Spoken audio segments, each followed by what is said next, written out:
महायुतीच्या जागा वाटपाचा आता मुहूर्त ठरलाय। हिवाळी अधिवेशनानंतरच लगेच मुंबई महापालिकेचा जागा वाटप होणार आहे। अधिवेशन संपल्यावर शिवसेना आणि भाजप आता जागा वाटप होणार याची चर्चा आहे। आपल्याला अधिक माहिती देत आहेत गणेश कवडे। गणेश, खरं तर शिवसेना आणि भाजप एकत्र दिसतायत, राष्ट्रवादीचा काय मुद्दा आहे?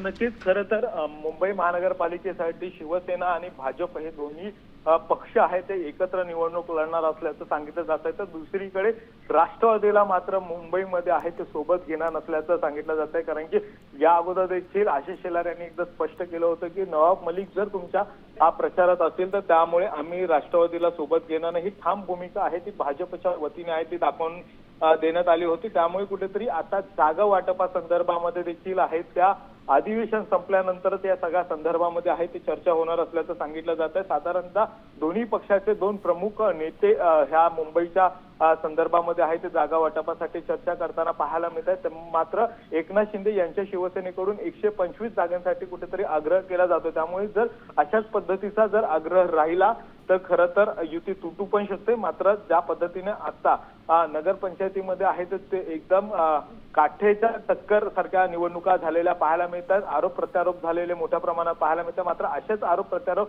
टाळण्यासाठी खरं तर मुंबई सारख्या महापालिकेमध्ये पुन्हा एकदा सत्तेत यायचं जर असेल तर एकत्र येणं हे गरजेचं आहे असं देखील सर्वेच्या नक्कीच गणेश, धन्यवाद सविस्तर माहितीसाठी। खरं तर आता भाजपला मुंबईमध्ये शिंदेंचा नक्कीच फायदा या ठिकाणी होऊ शकतो।